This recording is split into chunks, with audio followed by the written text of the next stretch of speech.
नमस्कार आप सभी को। मेरा नाम नीतू भट्ट है। काम करो कुछ ऐसा कि निशान बन जाए, कदम रखो ऐसे कि पहचान बन जाए।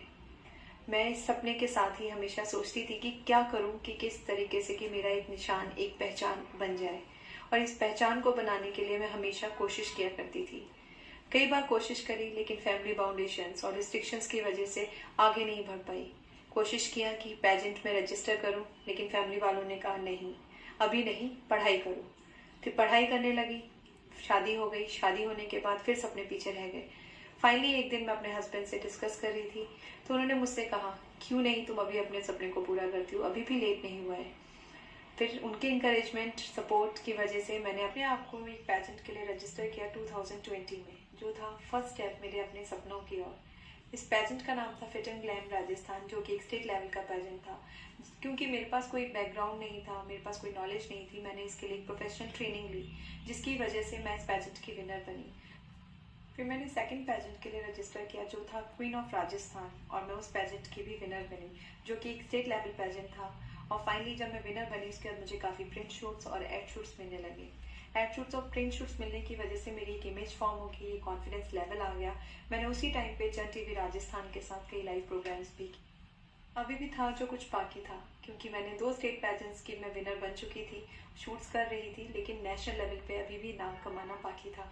तो मैंने नाम कमाने के लिए अपने आप को नेशनल लेवल पेजेंट में रजिस्टर किया, जो था Mrs India 1 in a million, जिसका फिनाले दिल्ली में होना था और जिसकी जूरी मेंबर अदिति गोविदकर जी थी।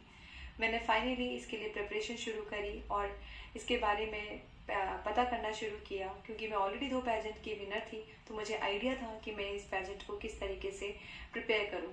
क्योंकि इसमें कई राउंड्स थे और उसमें से एक राउंड था जिसमें आपको टैलेंट शोकेस करना था, और उसमें मैंने अपना एक्टिंग टैलेंट परफॉर्म किया था, जिसके लिए मुझे स्टैंडिंग ओवेशन भी मिला था।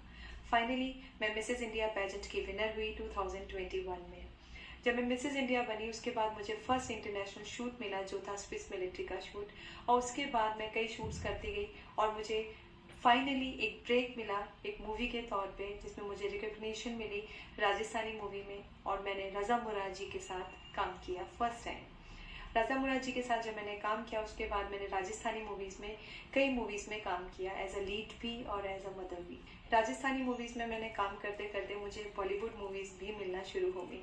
मैंने बॉलीवुड मूवी में जोरा मूवी में काम किया, जिसके बॉलीवुड डायरेक्टर हैं राजीव राय जी, जिनके डायरेक्शन में मैंने काम किया। उसके बाद लगता था कि मैं अपने सपने के काफ़ी करीब पहुंच चुकी हूँ, लेकिन क्योंकि हम आर्मी लाइफ में हमारी पोस्टिंग्स हो जाती हैं और हम एक जगह पे नहीं रह पाते, तो ये स्ट्रगल हमेशा करना ही पड़ता है कि आप एक जगह से दूसरी जगह जाओ काम करने के लिए। तो इसके लिए बहुत ज़रूरी होता है कि आपको फैमिली सपोर्ट मिले। मुझे मेरी फैमिली का पूरा सपोर्ट था और मेरे हस्बैंड ने मुझे कहा कि तुम मुंबई चली जाओ। फाइनली मैंने ये एक स्टेप बढ़ाया और डरते हुए मैं मुंबई गई, और मुंबई जाने के बाद मुझे टीवी सीरियल्स और एड शूट्स मिलना शुरू हो गए, और ये थी मेरी जर्नी की शुरुआत।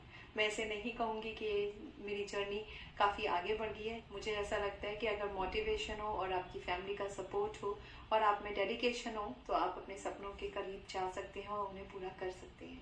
Thank you.